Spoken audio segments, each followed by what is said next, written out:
कर जाना भी अच्छा होता है। Good evening all, welcome to Learners Academy. Good evening. Okay, Good so evening, sir. this is part number 3 of your exercise 11.3 coordinate geometry 3D geometry of your NCERT syllabus. Part 3 करेंगे आज। 2 part पहले हमने किए, ठीक है। तो till now what all we have studied, let us recap all. हमने देखो बेसिकली 3 तरह की तो इक्वेशन सीखी, जल्दी जल्दी रिकॉल करते हैं। 3 तरह की इक्वेशन सीखी। पहले इक्वेशन में हमने क्या सीखा, हमको क्या मिलता था, डिस्टेंस फ्रॉम द ओरिजिन। देखो हर बार रिकैप करवाता हूं ताकि कुछ भी छूट ना जाए, है ना।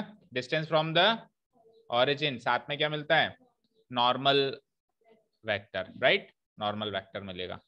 पहली तरह की इक्वेशन ये होती है। दूसरी तरह की इक्वेशन बोलो, एक पॉइंट गिवन होता है, साथ में नॉर्मल वेक्टर होता है, राइट। तीसरी तरह की इक्वेशन में लास्ट केस में कंसीडर डिस्कस करी थी, क्या होते हैं, 3 non collinear points, 3 non collinear points, right. चलिए, तो 3 तरह की तो इक्वेशंस हो गई। आगे और क्या सीखा? एंगल बिटवीन थोड़ा ना आया अभी तक, नहीं एंगल बिटवीन, हाँ इंटरसेप्ट फॉर्म सीखी। इंटरसेप्ट फॉर्म सीखी ना भाई, इंटरसेप्ट फॉर्म से रिलेटेड हमने क्वेश्चन सीखे। तो ये हमने चार जो कॉन्सेप्ट है वो कवर कर लिए अब तक के क्वेश्चंस में, ठीक है। आज हम स्टार्ट करेंगे कौन से कॉन्सेप्ट से? आज का हमारा पहला कॉन्सेप्ट होगा intersection of two planes. Intersection of two planes, जहां पे 2 प्लेन टकरा रहे हैं, वहां से तीसरा प्लेन जो गुजरता है उसकी इक्वेशन निकालना सीखेंगे। Intersection of two planes, right. तो जल्दी से मैं कॉन्सेप्ट रिवाइज करा देता हूं, वैसे नोट्स में लिखवाया था। हमने क्या सीखा था बच्चों कि अगर 2 planes are intersecting each other, तो first of all let me know कि जब 2 प्लेन्स एक दूसरे से टकराएंगे तो कहां पे टकराएंगे? एक लाइन पे। कहां टकराएंगे? एक लाइन पे। एक line as a intersecting part of 2 planes always, right. और यहां से तीसरा प्लेन गुजर सकता है। तो मैंने आपको बताया था कि तीसरा प्लेन जो गुजरेगा, जो तीसरा प्लेन गुजरेगा वो एक यूनिक नहीं होगा, नहीं होगा ना। देखो इनफाइनाइट प्लेन्स गुजर रहे हैं, गुजर रहे हैं, देख पा रहे हो। और ऐसे नीचे की साइड भी, पीछे की साइड भी गुजरेंगे, ऐसे बहुत सारे इनफाइनाइट प्लेन्स गुजरेंगे, राइट। तो एक्चुअली एक प्लेन नहीं गुजरता, फैमिली ऑफ प्लेन्स गुजरता है। क्या गुजरता है? तो first of all let's find out how to find out the equation of family of planes passing through two planes, right. तो सपोज करो एक प्लेन की इक्वेशन गिवन है, vector R dot N cap नहीं लिखता हूं, वेक्टर एन लिखता हूं, equal to n1 cap, n1 vector equal to d1, equal to d1। और दूसरे प्लेन की इक्वेशन कैसे गिवन होगी? Vector R dot vector n2 equal to d2। बोलो कैसे चुप चुप बैठे हो? तो तीसरा प्लेन जो इनके इंटरसेक्टिंग पॉइंट से गुजरेगा, एक्चुअली तीसरा प्लेन नहीं होगा, फैमिली ऑफ प्लेन्स होंगे। तो उन फैमिली ऑफ प्लेन्स की इक्वेशन को कैसे रिप्रेजेंट कर सकते हैं? बोलो आर वेक्टर डॉट, बोलो इस पूरी इक्वेशन को लैम्डा से मल्टीप्लाई करके इसमें ऐड कर दो, तो बोलो क्या होगा? Vector R dot n1 vector plus lambda times n2 vector equal to d1 plus lambda times d2. So this equation will represent the family of planes passing through the intersection of these two given planes. But आपसे वो अड़ जाए कि नहीं साहब हमको family of planes नहीं चाहिए, I want a unique plane, मुझे तो एक यूनिक प्लेन चाहिए। तो फिर आप कहोगे भैया एक्स्ट्रा इन्फॉर्मेशन दे, ताकि हमें इस लैम्डा सहित इक्वेशन को लैम्डा रहित बना दूं, जैसा इंटीग्रेशन में करते थे। यानी कि वो क्या कहेगा कि अच्छा ये प्लेन जो था ना, देखो ध्यान से देखो, लेट अस से कि ये एक प्लेन बना ना, दूसरा प्लेन कोशिश करता हूं आप समझ पाओ 3D में। सपोज करो दूसरा प्लेन कुछ ऐसा बना, ठीक है। अब मान लो एक प्लेन ऊपर है, एक प्लेन नीचे है, समझ पा रहे हो? जैसे बुक के पन्ने होते हैं, एक पन्ना ऊपर एक पन्ना नीचे। तो मैंने कहा ये भी है, ये भी है, बहुत सारे हैं, लेकिन मैंने एक पॉइंट फिक्स कर दिया कि अब तो ऐसा प्लेन बता जो इंटरसेक्शन से तो गुजरे इन दोनों प्लेन्स के, लेकिन इस पॉइंट से भी गुजरता हुआ जाए। तो एक पॉइंट बस फिक्स कर दूं मैं स्पेस में, तो प्लेन भी यूनिक हो जाएगा। दैट मीन्स क्या देगा वो देगा एक पॉइंट, वो देगा एक पॉइंट। और एक दूसरा तरीका ये होता है कि किसी तीसरे चौथे प्लेन के परपेंडिकुलर है, ऐसा भी इंफॉर्मेशन दे देता है। मतलब कुछ भी एक्स्ट्रा इंफॉर्मेशन देगा कि ये जो तुम तीसरा प्लेन यूनिक निकालोगे ये किसी तीसरे प्लेन के क्या है, परपेंडिकुलर है। तो वो भी एक्स्ट्रा इंफॉर्मेशन का काम करेगी, वहां से भी लैम्डा की वैल्यू आ जाएगी। एक बार अगर मुझे बताओ लैम्डा की वैल्यू आ गई तो ये प्लेन यूनिक होगा नहीं होगा? अभी लैम्डा 1 रखो, 2 रखो, 3 रखो, -2 रखो, 2/5 रखो, 7/5, बहुत सारे प्लेन्स निकलते जाएंगे, बट लैम्डा की एक ही वैल्यू हो गई तो ये प्लेन यूनिक होगा नहीं होगा? होगा ना। तो लैम्डा आपको, लैम्डा को निकालने के लिए आपको एक्स्ट्रा इन्फॉर्मेशन देगा। चलो करें इस टाइप के क्वेश्चंस, रेडी? हाँ पॉइंट जैसे ही अपन इस इक्वेशन में पुटअप करेंगे तो लैम्डा की वैल्यू निकल के आएगी, बिकॉज दिस प्लेन इस प्लेन पे, ये जो प्लेन है इस पे वो पॉइंट लाया करता है, तो ये पॉइंट इस प्लेन की इक्वेशन को सेटिस्फाई करना चाहिए, तो हम इस पे पुटअप करेंगे एलएचएस आरएचएस में, तो वहां से लैम्डा की वैल्यू निकल के आएगी। ठीक है, चलो अभी करते हैं ना क्वेश्चन, तो पता चल जाएगा। आपके एग्जाम में भी आया था, जो प्री बोर्ड्स का पेपर आपने दिखाया, करीब करीब यही सेम क्वेश्चन था, या हो सकता है एग्जैक्ट सेम क्वेश्चन हो। Question number 9, find the equation of the plane through the intersection of the planes this and this. अच्छा, कार्टेशियन फॉर्म में क्या इक्वेशन बनेगी वो डिस्कस नहीं हुआ, जल्दी से बताओ। कार्टेशियन फॉर्म में क्या इक्वेशन बनेगी बोलो। जैसे सपोज करो a1x plus b1y plus c1z equal to d1, ये पहला प्लेन है। दूसरा प्लेन बोलो a2x प्लस b2y प्लस, अब मैं एक बार आपको ये पूरा कॉन्सेप्ट मैंने रिपीट कर दिया, तो अब मैं क्वेश्चन डायरेक्ट करूंगा स्पीड में, ठीक है ना। Equal to d2, let us say these two Cartesian equations are given of two planes, तो इंटरसेक्शन से जो पॉइंट निकलेगा सेम काम वही करना है, लैम्डा से मल्टीप्लाई करके और ये प्लस करना है। तो बोलो तीसरा प्लेन क्या बनेगा फिर, बोलो a1 plus lambda times a2 this much of x, ठीक है। आगे बोलो b1 plus lambda times b2 this much of y plus c1 plus lambda times of c2 this much of z equal to d1 plus lambda times of. बेटा बार बार क्यों equation बनवा रहा हूँ आपसे, मैं भी कह सकता हूँ कि लिखवा दी ना नोट्स में, रट के आओ पढ़ के आओ, मैं कह सकता हूँ पढ़ के आओ, तो आप पढ़ के भी आ जाओगे, बट क्यों मैं बार बार डिराइव करवा रहा हूँ, ताकि समझ में आ जाए एक्चुअली हो क्या रहा है। 3D को फील किया जाता है, ठीक है ना, 3D को हमेशा फील किया जाता है, अपने आसपास के एनवायरनमेंट को खुद को माना जाता है कि हाँ मैं 3D में हूं। सबसे पहले तो खुद को मानो कि आई एम इन स्पेस, और मेरे नीचे एक प्लेन है, मेरा फर्श जो है वो प्लेन है, मेरे बगल वाली दीवार भी एक प्लेन है, ठीक है। ये डंडा रखा हुआ है, this is a line, this is a vector, ऐसे चीजों को मानना पड़ता है, फील करना पड़ता है, तब वो बहुत अच्छे से आती है, ठीक है ना। चलो, तो d1 प्लस d2, अब आप खुद सोचो, यहाँ पे आप x की, y की और z की वैल्यू रखोगे, और a1 a2 b1 b2 c1 c2 d1 d2, ये तो खुद देगा वो, बचा क्या, लैम्डा ही तो बचा, वैल्यू नहीं निकल के आएगी लैम्डा की, आ जाएगी इजीली। ओके, तो दो इक्वेशंस हैं हमारे पास। पहली इक्वेशन क्या है, 3x minus Y plus 2y minus Z minus 4 equal to 0। Second equation is x plus Y plus Z minus 2 equal to 0। अच्छा देखो, दे दिया ना उसने, पॉइंट दे दिया ना। क्या कह रहा है, find the equation of the plane through the intersection of these two planes and the point this. अपने आप कैसे तेज हो गया, आपने किया, अच्छा ठीक है। तो इस पॉइंट से भी वो पास होगा वो प्लेन, राइट। तो सबसे पहले तो इस पॉइंट को मारो गोली, ऐसे मानो ये पॉइंट गिवन ही नहीं है। सबसे पहले तो फैमिली ऑफ प्लेन्स की इक्वेशन निकालते हैं हम लोग। तो दो इक्वेशन हमको गिवन है, मैं इधर लिख देता हूं। एंड इक्वेशन कैसे लिखते हैं मैंने आपको कई बार पहले बताया, देखो 3x minus Y plus 2z, हम क्या करते हैं हमेशा d को उधर पहुंचाते हैं, तो -4 उधर जाके पहुंचेगा तो क्या बन जाएगा, +4, और वहां जाने के बाद ये पॉजिटिव होना चाहिए, इस चीज को मेक श्योर करना होता है। तो ऑलरेडी पॉजिटिव हो गया, तो आपको कोई चेंजेस नहीं करने। This is my equation number 1, plane 1 की इक्वेशन मान लो, या ऐसे स्टार्टिंग में अपन लिख सकते हैं कि let the two planes be π1 and π2, let the two given planes be π1 and π2 with the given equations, with the given equations, ठीक है। तो ये तो हो गई π1 की इक्वेशन। नाउ π2 की इक्वेशन, सेकेंड इक्वेशन लिख लेते हैं हम। यह है x plus Y plus Z minus 2 equal to 0, X plus Y plus Z -2 को आरएचएस में पहुंचा देते हैं, ठीक है। अच्छा, दोनों इक्वेशन में d1 and d2 you can see positive quantities हैं, सो कुछ भी अल्टर करने की इसमें जरूरत नहीं है, जिस फॉर्म में मुझे चाहिए उस फॉर्म में ये ऑलरेडी गिवन है, राइट। ओके, चलो तो अब so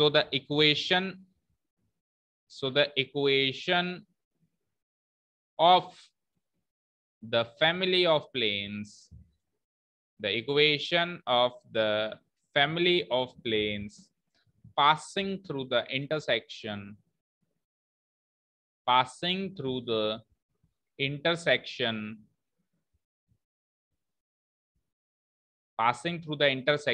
of two given planes pi1 and pi2 is given by vector R, oh sorry vector form में है ही नहीं, सॉरी वेक्टर फॉर्म में नहीं है ना ये, तो क्या करेंगे हम, पहली वाली लिखेंगे, पहले वाले का एलएचएस लिखेंगे, क्या है 3x minus Y plus 2z, इसमें no change, plus lambda times दूसरे वाले का LHS x plus Y plus z, right, equal to RHS में भी बोलो 4 प्लस लैम्डा टाइम्स 2 यानी 2 लैम्डा। इस तरीके से लिखेंगे हम फैमिली ऑफ प्लेन्स की इक्वेशन। अब इसको थोड़ा सा सॉल्व कर लेते हैं हम लोग। इतना हो गया, सभी का नोट डाउन करो।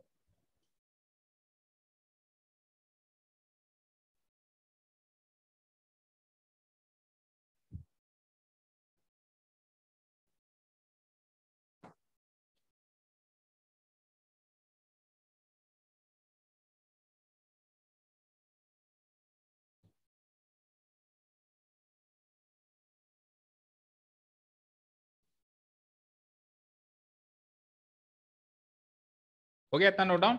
अब सुनिए ध्यान से, अगर मुझे फैमिली ऑफ प्लेन्स की इक्वेशन निकालनी होती तो उसके बाद क्या करता मैं, उसके बाद मैं ऐसा कुछ करता, जो कि अभी वैसे नहीं करूंगा, बट अगर फैमिली ऑफ प्लेन्स की ही इक्वेशन पूछता, यानी कि वो तीसरा पॉइंट नहीं देता मुझे, ये पॉइंट नहीं देता 2,2,1, तो आप फैमिली ऑफ प्लेन्स की इक्वेशन निकाल पाते जिसमें लैम्डा रहता हमेशा। तो आप उस केस में क्या करते, 3x प्लस 3x नहीं sorry 3 plus lambda times x plus आगे क्या लिखता मैं, -1 plus lambda times y plus आगे क्या लिखता मैं, 2 plus lambda times z equal to 4 plus 2 lambda, और इतना लिख के छोड़ देता और कह देता यही आंसर है फैमिली ऑफ प्लेन्स का। ठीक है, बट मुझे फैमिली ऑफ प्लेन्स नहीं पूछा उसने, मुझे उसने वो यूनिक प्लेन पूछा, और उसको बताने के लिए उसने मुझे हिंट दिया है कि ये प्लेन इस पॉइंट से पास कर रहा है, राइट। तो फिर मैं इस फॉर्म में कन्वर्ट ही क्यों करूं, मैं इस फॉर्म में कन्वर्ट नहीं करूंगा, अभी जिस फॉर्म में रखी हुई है उसी फॉर्म में मैं पॉइंट पुट अप कर दूंगा। क्या कर दूंगा, मैं फालतू क्यों स्टेप पढ़ाऊं, राइट, क्योंकि उसको रखने के बाद भी पॉइंट पुट अप करना है तो पहले ही कर दो, उस स्टेप को क्यों लिखो, समझ रहे हो। ठीक है, तो मैं क्या लिखूंगा, since it is given that, since it is given that the plane, देखो ये इक्वेशन नंबर 1 थी, ये इक्वेशन नंबर 2 थी, and let it be equation number 3, right. Since it is given that the plane passes through the point,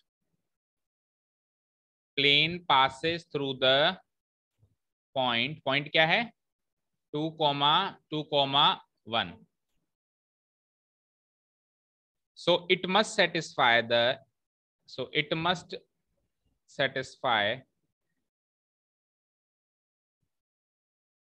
the equation of the family of planes, it must satisfy the equation of family of planes। ठीक है, putting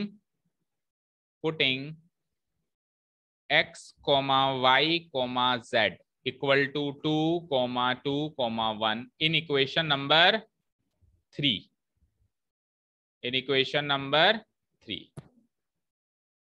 इतना हो गया note down, कर दूं delete, in equation number 3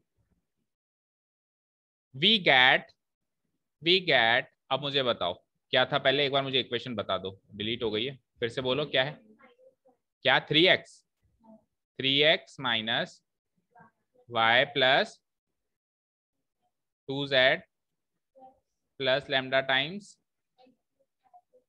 x plus Y plus z 4 plus 2 lambda. ठीक है, तो वी गेट, और पॉइंट क्या पुटअप करना है 2,2,1 है ना, यानी x की जगह तो 2, तो 3 इंटू 2, इधर भी x की जगह 2 तो इधर भी 2 आ गया। ठीक है, माइनस y की जगह क्या है, नहीं 2,2,1 है ना, y की जगह भी 2, तो इधर भी y की जगह 2, और z की जगह क्या है बेटा 1, तो 2 इंटू 1 प्लस लैम्डा टाइम्स, और इधर भी z की जगह 1, और आगे सेम टू सेम 4 प्लस क्या y की वैल्यू 2 आएगी ना? जो गिवन है वही आएगी। अच्छा y की वैल्यू 2 नहीं लिखी है क्या मैंने? 2 y लिख दी। ओके 2 ठीक है। तो 3 2 जा 6, 6 माइनस 2 कितना होता है 4, 4 प्लस 2 1 जा 2, 4 4 प्लस 2 6। आगे चलते हैं 2 प्लस 2 प्लस 1 यानी 5, 5 लैम्डा हो जाएगा ये, 4 प्लस 2 लैम्डा हो जाएगा। 2 लैम्डा को इधर ले आओ, 6 को उधर पहुंचाओ, तो it is 5 lambda minus 2 lambda equal to 4 minus 6। 5 lambda minus 2 lambda कितना आएगा 3 लैम्डा, और 4 माइनस 6 क्या आएगा -2। तो lambda will be equal to -2/3। ये आ गया लैम्डा की वैल्यू। अब लैम्डा की वैल्यू को पुटअप कर दूंगा मैं मेरी फैमिली ऑफ प्लेन्स वाली इक्वेशन में, तो आपको एक यूनिक प्लेन की इक्वेशन मिल जाएगी। ठीक है, now putting lambda equal to -2/3 in equation number 3। यही तो है इक्वेशन नंबर 3 जो ऊपर लिखी हुई है, यही है ना? ठीक है, तो देखो मेरे पास क्या है 3x minus Y plus 2z, ये तो एज इट इज है, प्लस लैम्डा की वैल्यू क्या रखनी है आपको -2/3। आगे क्या हो जाएगा x plus Y plus z equal to 4 plus 2 lambda. Lambda की वैल्यू क्या है -2/3। फाइन, ठीक है। ठीक है, चलो अब सॉल्व करते हैं इसको। तो देखो यहाँ पे 3 को एलसीएम लेना पड़ेगा, ठीक है ना? 3 को एलसीएम लेना पड़ेगा, तो देखो 3 इंटू 3x कितना हो जाएगा 9x, 3 इंटू वाई कितना हो जाएगा 3y, 3 इंटू 2z कितना हो जाएगा 6z, -2 इंटू एक्स कितना हो जाएगा -2x, -2 इंटू वाई कितना हो जाएगा -2y, -2 इंटू जेड कितना हो जाएगा -2z। ठीक है, और ये 3 आपने एलसीएम लिया है तो 3 से 3 कैंसिल आउट हो जाएगा। देखो 3 4 जा 12, और 2 इंटू -2 यानी कि -4, और जो इसके पूरे के नीचे 3 आया और इसके पूरे के नीचे 3 आया, लेट अस से कि वो कैंसिल आउट हो गया। लिखो तो भी ठीक और काट दो तो भी ठीक। समझ आया ना? सबको समझ आया अच्छे से? कैलकुलेशन की है बस, कोई रॉकेट साइंस नहीं लगा यहाँ पे। चलो 9x minus 2x, 9x minus 2x 7x, 7x and -3y minus 2y minus का 5y, 6z minus 2z plus का 4z इक्वल टू 3 से 3 डिनोमिनेटर तो कट गया, 12 minus 4 is 8। This is your final answer. देखो इसमें कहीं लैम्डा नहीं है ना, नहीं है ना, खत्म। This is the required equation of the plane, this is the required equation of the plane. Cartesian form में गिवन थी, तो हमको जो इक्वेशन चाहिए वो भी कार्टेशियन। एक बार मैच कर लेना answer.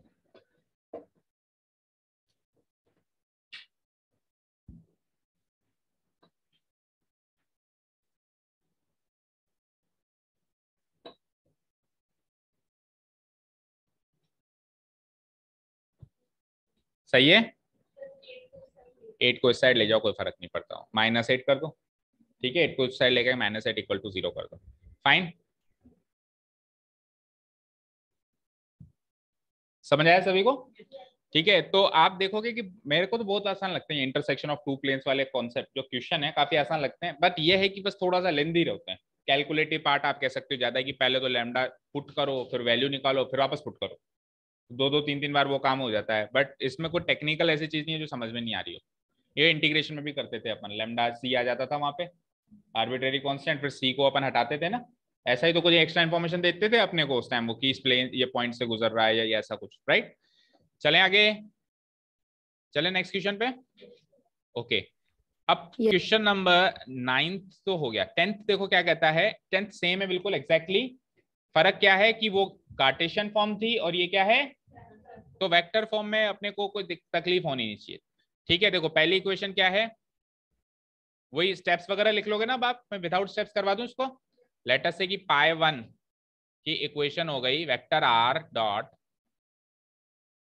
2y cap plus 2j cap, देख लेना मैच कर लेना, यही है ना जितना मुझे दिख रहा है यही होना चाहिए, 3k cap equal to 7। This is my equation number 1 and π2।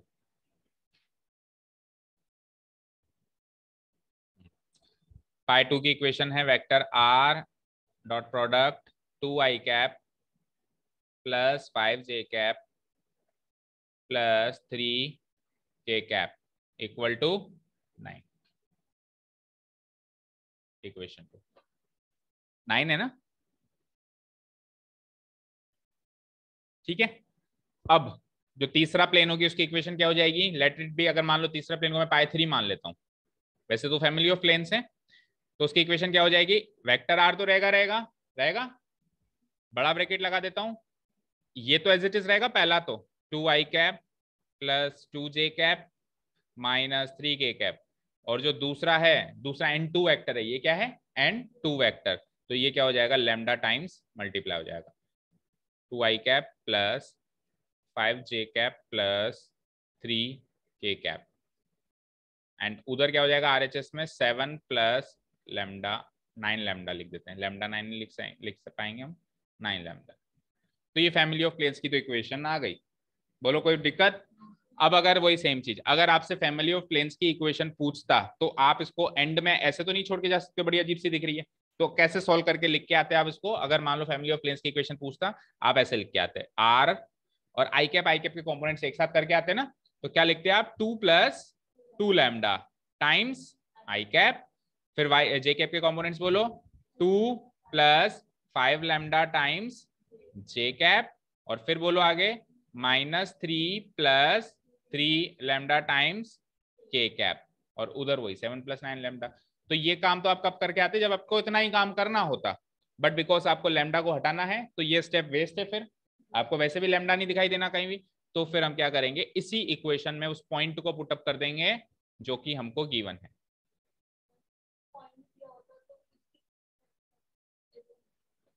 अभी जो मैंने लिखी जो मिटा दी उस फॉर्म में छोड़ के आ जाते हैं, ठीक है ना। फिर आपको बस इतना करके आना है, आई कैप कितना है, जे कैप कितना है, के कैप कितना है, तो इतना प्लस इतना लैम्डा आई कैप है, इतना प्लस इतना लैम्डा जे कैप है, इतना प्लस इतना लैम्डा के कैप है, ठीक है ना। चलिए अब लेकिन आपको गिवन है पॉइंट, आपको क्या गिवन है 213। अब 213 पॉइंट कैसे पुटअप करें सर, पॉइंट कैसे पुटअप करें, तो उसके लिए हमको जब वेक्टर फॉर्म में तो हमको एक एक्स्ट्रा स्टेप करना पड़ेगा, वेक्टर आर को खोलना पड़ेगा। क्या करना पड़ेगा, तो ये इसको कैसे लिखेंगे अपन, x i cap plus Y j cap plus Z k cap, ऐसे करेंगे, ठीक है। चलते हैं आगे,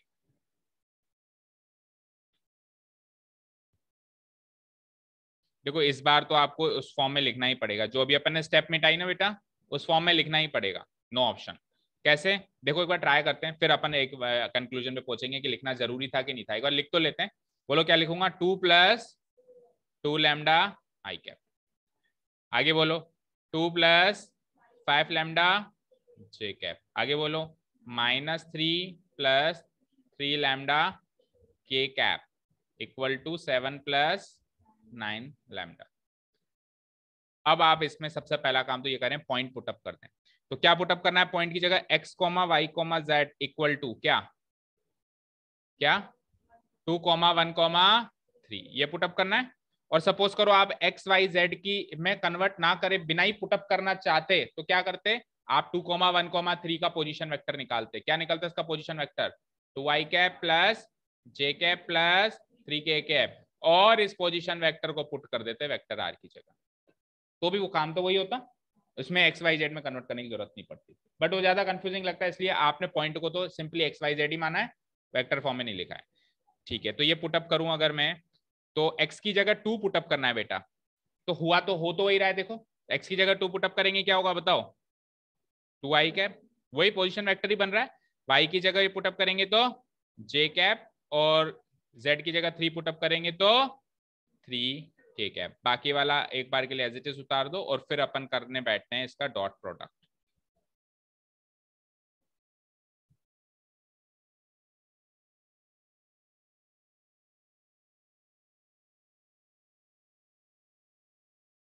सेवन प्लस 9 लैम्डा, ठीक है जी, कोई डाउट नहीं यहाँ पे, यहां तक ये पुट किया है यहाँ से, तो वी गेट ये मिला हमको। चलो डॉट प्रोडक्ट करें हम, डॉट प्रोडक्ट कैसे करते हैं, आई कैप को आई कैप से मल्टीप्लाई, तभी तो इधर आई कैप इकट्ठा करना जरूरी है, तभी तो आप 2 प्लस 2 लैम्डा को आप 2 से मल्टीप्लाई करेंगे, समझ रहे हो, तो 2 प्लस 2 लैम्डा इंटू 2 यानी 2 इंटू 2 प्लस 2 लैम्डा, आगे बोलो ये तो जे कैप ही है तो 1 ही आएगा यहाँ पे, 1 इंटू क्या हो जाएगा 2 प्लस 5 लैम्डा और फिर आगे बोलो 3 इंटू हो जाएगा -3 प्लस 3 लैम्डा इक्वल टू क्या हो जाएगा 7 plus 9 lambda. So it will be equal to 2 2 जा 4 plus 8 lambda plus 2 plus 5 lambda plus 3 into -3 करना है तो -9 और plus 3 into sir 3 4 lambda. Lambda ही आना चाहिए ना, 4 + 4 अच्छा सॉरी, लैम्डा. हाँ 4 lambda. ठीक है, इक्वल टू 7 प्लस 9 लैम्डा. चलो तो लैम्डा लैम्डा की क्वांटिटीज काउंट कर लो. 4 लैम्डा 5 लैम्डा 9 लैम्डा और इधर भी 9 लैम्डा. लेट अस से ये 9 लैम्डा तो इससे गया तो उधर केवल क्या बचा 4 लैम्डा प्लस 5 लैम्डा यानी कि क्या बचा ओनली 9 लैम्डा. यहां लिख देता हूं इक्वल टू और कांस्टेंट क्वांटिटी काउंट करो 4 + 2 कितना होता है 6 6 - 9 -3 उधर जाएगा तो क्या बन जाएगा +3 तो 9 lambda equal to 10 will give me lambda equal to 10/9. आ गई ये वैल्यू. अब क्योंकि हमको इक्वेशन वेक्टर फॉर्म में गिवन है तो हमको वो यूनिक प्लेन की इक्वेशन भी किस में चाहिए वेक्टर फॉर्म में ही चाहिए. तो आप सिंपली क्या करेंगे वेक्टर फॉर्म में पुटअप करने के लिए ये लैम्डा की वैल्यू इस जगह पुटअप कर देंगे दैट इज इट और इस जगह पुटअप कर देंगे दैट इज इट. तो आपको वेक्टर इक्वेशन मिल जाएगी. दो जगह लैम्डा दिखाई दे रहा है एक बार LHS में और एक बार RHS में. करें पुटअप. चलो तो ये ऊपर की दो इक्वेशंस लिखी हुई इनको हटा देता हूं मैं.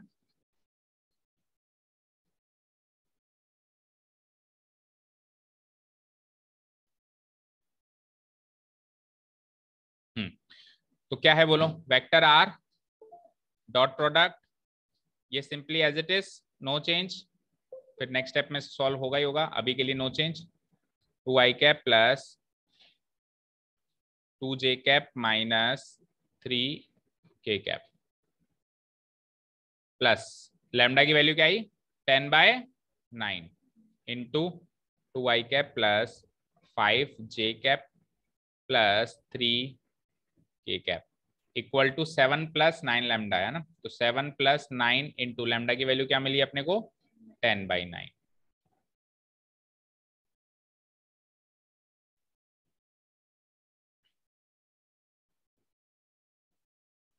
ठीक है. चलो तो जैसे यहाँ पे यहाँ तो चलो 9 से 9 कट गया राइट. लेकिन यहाँ पे 9 से ये मल्टीप्लाई होंगे सारी चीजें और ये सारी चीजें 10 से मल्टीप्लाई होंगी. 9 LCM में आएगा ना सबके नीचे.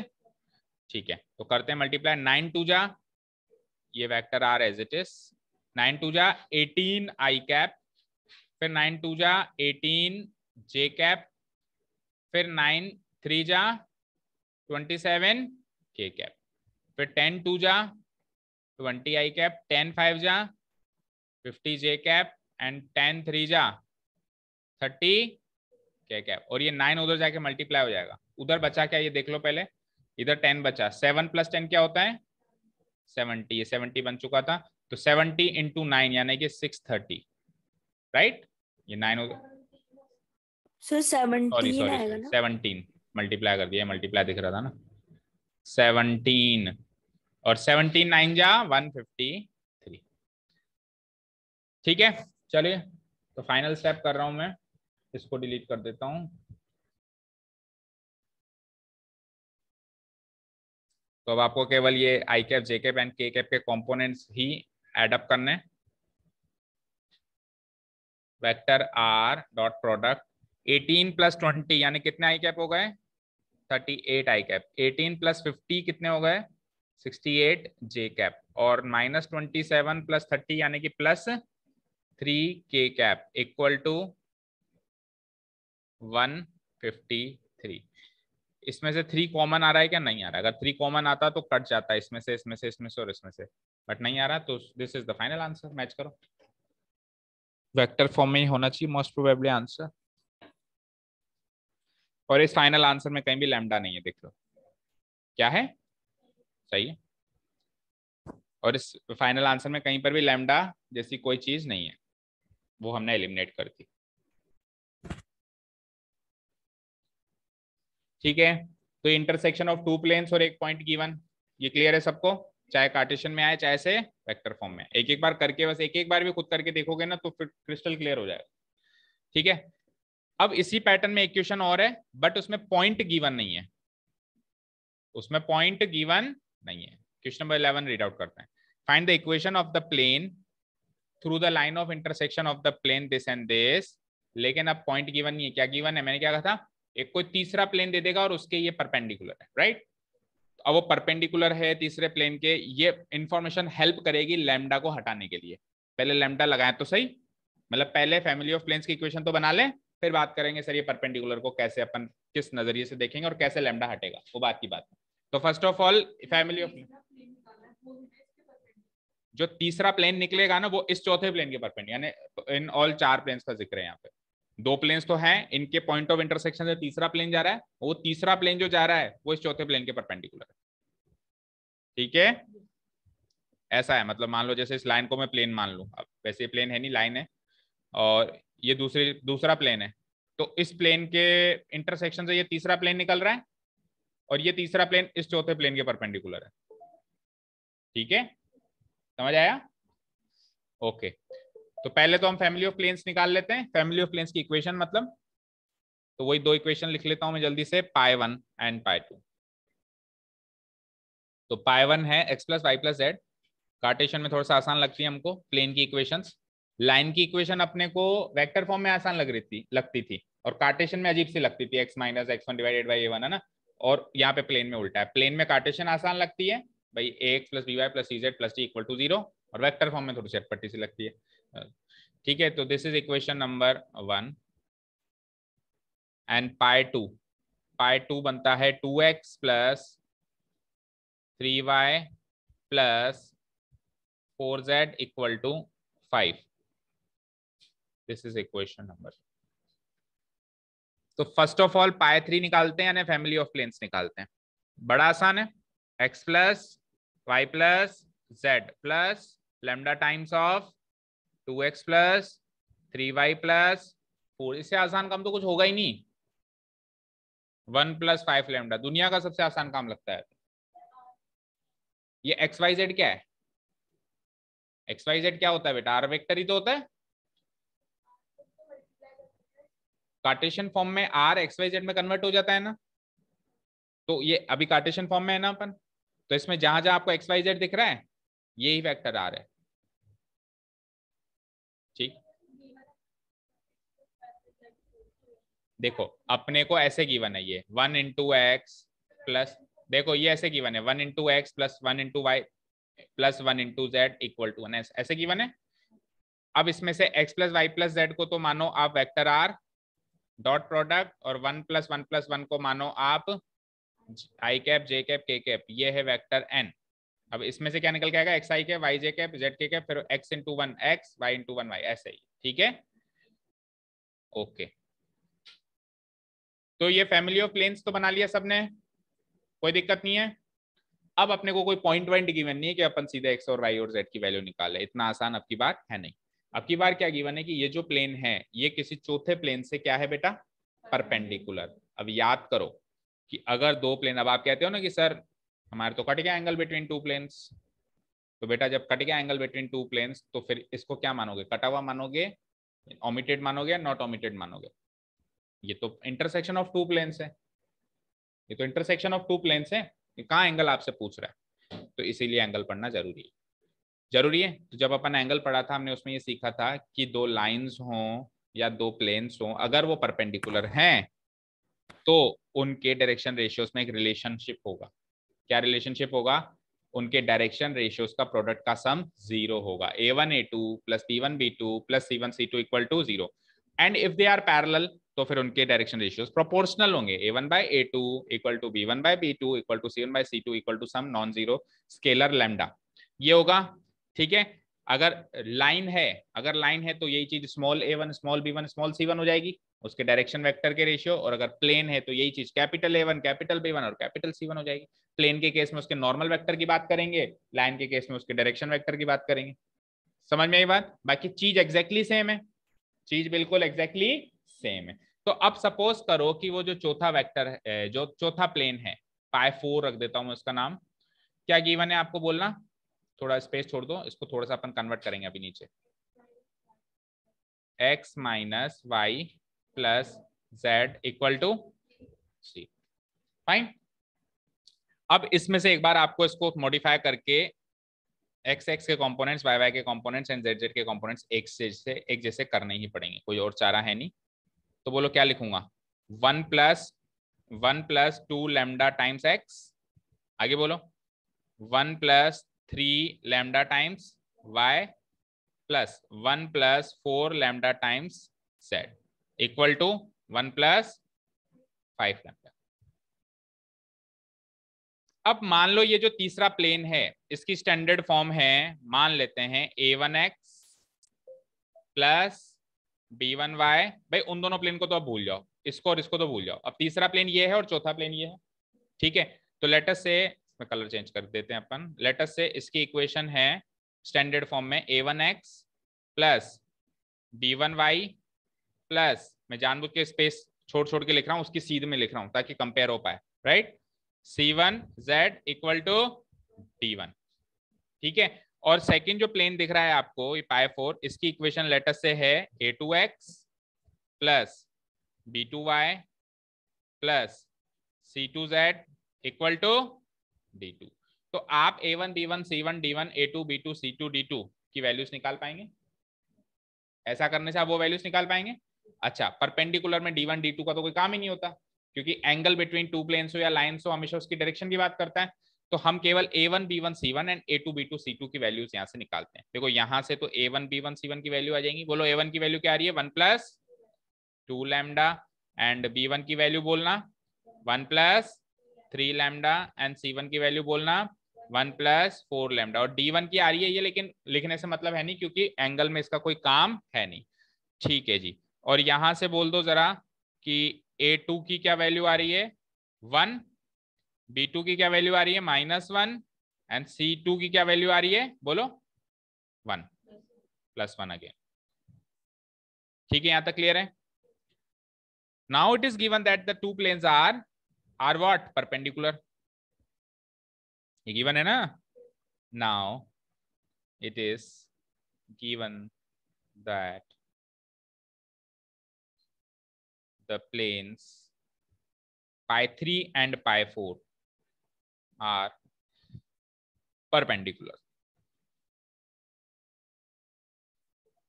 So a1 a2 plus b1 b2 plus b1 b2 plus c1 c2 equal to 0 होगा। डायरेक्शन रेशियोज के प्रोडक्ट का सम क्या हो जाएगा, 0 हो जाएगा। बस वैल्यूज पुटअप करो और लैम्डा मिल जाएगा आपको। a1 की वैल्यू पुटअप करते हैं। a1 कितना है 1+2 लैम्डा मल्टीप्लाइड बाय a2 कितना है 1 प्लस b1 कितना है 1+3 लैम्डा इंटू b2 कितना है -1 प्लस c1 कितना है 1+4 लैम्डा इंटू c2 कितना है +1 इक्वल टू 0। इसके बाद ऊपर ये मेन इक्वेशन हटा देता हूं मैं जो गिवन थी, इनका वैसे भी रोल खत्म हो जाता है एक बार बस फैमिली ऑफ प्लेन्स की इक्वेशन बन जाए, इनका कोई रोल नहीं रहता,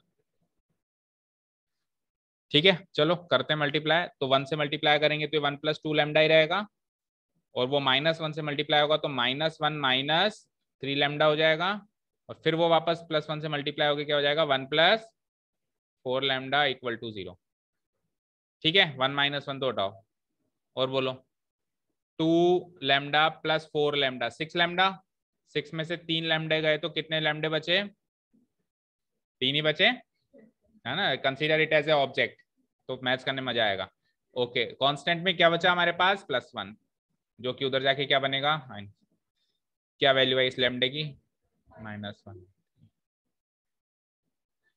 ठीक है। सो लैम्डा इक्वल टू -1/3, कहानी खत्म नहीं हुई। ये लैम्डा हमने निकाला था, क्यों निकाला था, ताकि यूनिक प्लेन मिले। कहाँ पुटअप होगा अब ये पुटअप होगा एक तो यहाँ और एक यहाँ। जो इक्वेशन नंबर 3 बनी थी ना हमारी, यही तो बनी थी,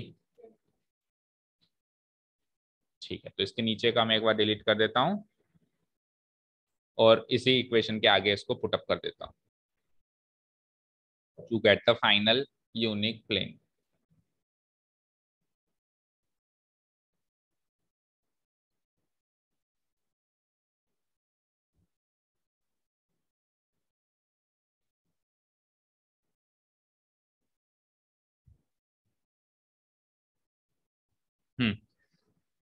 चलिए इसमें नहीं, इसमें पुटअप कर रहा हूं मैं, किसमें, इस वाली इक्वेशन में, पाई3 वाली इक्वेशन पुटअप कर रहा हूँ, ठीक है ना, जिसमें लैम्डा अलग से रखा हुआ है।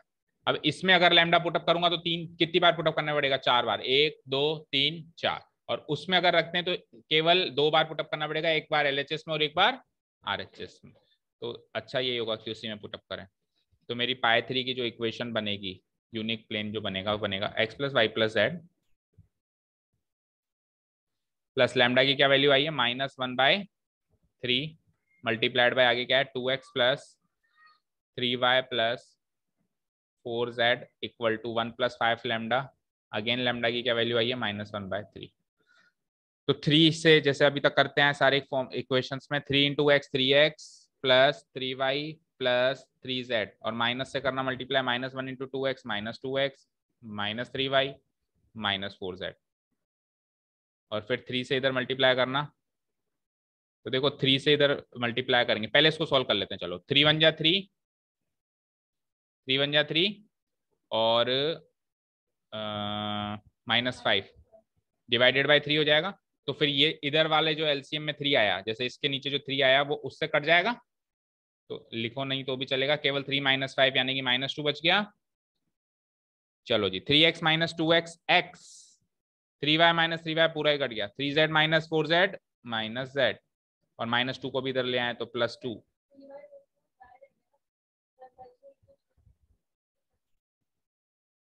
थ्री अपन सबके नीचे ले रहे हैं ना, अपन केवल -1 से मल्टीप्लाई करा रहे हैं,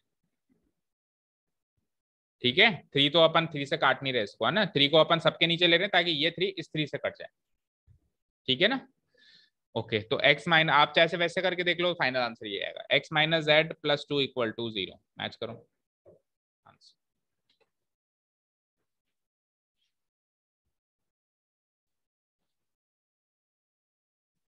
आ रहा है यही। तो होपफुली अब इंटरसेक्शन ऑफ टू प्लेन्स तो क्लियर है, अच्छे से क्लियर है।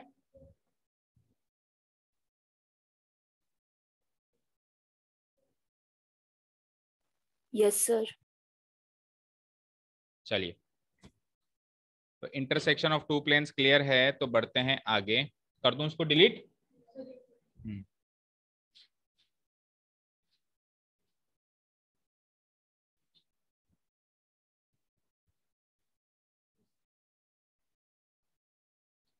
ठीक है तो बढ़ते हैं हम आगे। इंटरसेक्शन ऑफ टू प्लेन्स के बाद जो क्वेश्चंस हैं, एंगल बिटवीन द प्लेन्स का, और फिर क्या है डिस्टेंस। अच्छा 3 ही क्वेश्चन बचते हैं बेसिकली। एक एक पार्ट है आपका एंगल बिटवीन टू प्लेन्स का और एक है डिस्टेंस बिटवीन टू प्लेन्स। बोलो आज करना है, कल करना है, कब करना है। फिजिक्स की क्लास है अभी, ठीक है तो कल करते हैं फिर इसको खत्म, है ना, कल फिर खत्म करना ही है मॉर्निंग वाले क्लास में, है ना। 2 टॉपिक बचते हैं, एंगल बिटवीन टू प्लेन्स जो आपके कट गया कोई बात नहीं, एक आध क्वेश्चन है कर लेंगे, है ना, छोड़ते नहीं है इसको, और फिर शॉर्टेस्ट डिस्टेंस। ठीक है तो thank you so much for listening to us, have a nice day, keep learning and bye.